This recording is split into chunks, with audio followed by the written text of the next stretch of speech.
Mmowgli is, it stands for Massive Multiplayer Online War Game Leveraging the Internet. So it's a forum where we can collaborate across various stakeholders inside the organization, external to the organization, to address issues or challenges that we're trying to get diverse thought and ideas from. The Mmowgli we're talking about doing here with Mmowgli strategic plan is the first time this Mmowgli has ever been done for shaping a strategic plan. One of the things we realized was the future strategy and direction of Mmowgli was something that could be perceived as a wicked problem, because there are so many uncertainties in the world today with regard to globalization, efforts going on in the Middle East, the Arctic, etc. And so what will the world look like in 2030? What will the Navy and Mmowgli look like in 2030? That's quite a wicked problem. And so we decided that we wanted to test leveraging some of our best 21st century tools like crowdsourcing and invite the population to help create creative, innovative, perhaps unthought of solutions for what our most important strategic areas need to be for the future.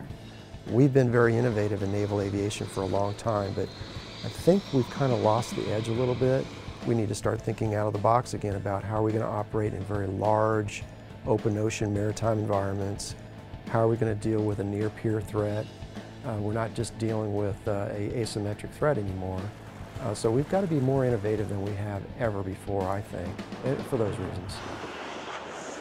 Historically, what it takes to actually field a capability in a weapon system, fully operational capability, it usually takes about 15 years. So what we do today will be available in 2030. So it's paramount that we focus on what we think the problems are today and what are going to be in the future. And then we've architected out 3 what we call edge of the envelope scenarios. The first one's next generation terrorism in the 2030 timeframe. We have the Arctic in 2030, and we have highly autonomous and information-centric integrated coalition warfighting as our future next generation high-end battle space. Let me predict the future battle space.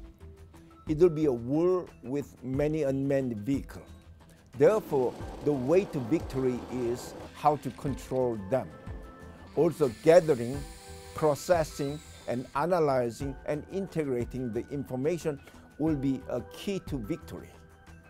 Enemies are getting smart, better equipped, and their kill chain is getting redundant. To win the war, we have to outsmart our enemies, and we have to be creative and innovative. The battle space in the Arctic in the range of 2030 really has to do with the effects of global warming, and the number of days that are transportable through the Arctic are increasing dramatically. The amount of sea lanes or ship traffic is increasing significantly. You're starting to see a lot of exploration for natural resources, and we expect that trend to continue, which is an entirely new challenge, I think, for the Navy and naval aviation to think about, as that becomes the commons that everyone's trying to gain resources from. 2030 we're going to have terrorism. There's going to be access to much higher technology, and the tactics are going to persist, and we'll see it in a global nature. One of the key concepts is we need to field solutions that our warfighters can scale, from a crisis response mission to a counterterrorism mission to a counterinsurgency mission, very quickly. We could be an irrelevant organization in 2030 if we're not thinking about those things today. And we can't afford to let our sailors and Marines down to be irrelevant.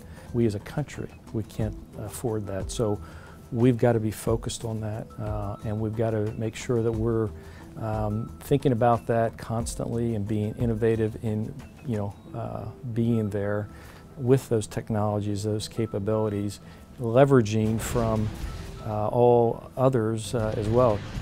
We really want people's inputs, because everyone's input's valuable, and they all have unique perspectives and ideas, and a single idea can change everything. So we really encourage everyone to participate.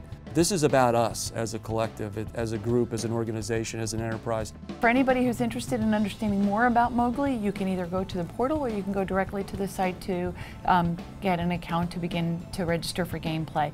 There's no time requirements for having a certain amount of time spent. There's no accountability. There's no time logging that we'll be maintaining. If you're within the NOC-AD workforce, our intent is not to interfere with your regular work. And you have the ability, any individual has the ability to log on anytime, 24/7 over the course of those 2 weeks. And you can log in and you can peruse around at the conversations that are taking place. There are a lot of people in this organization that have a voice that has not been expressed.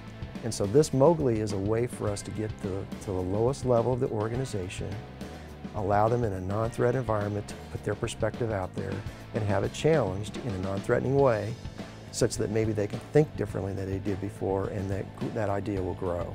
That's what's exciting about this. This is your opportunity to shape the future of the organization, to shape the future for our sailors and Marines, and really for our country, and ultimately you. So I'm very excited about, leveraging that body of knowledge and diversity of thought to really shape our strategic, thinking and vision for the future.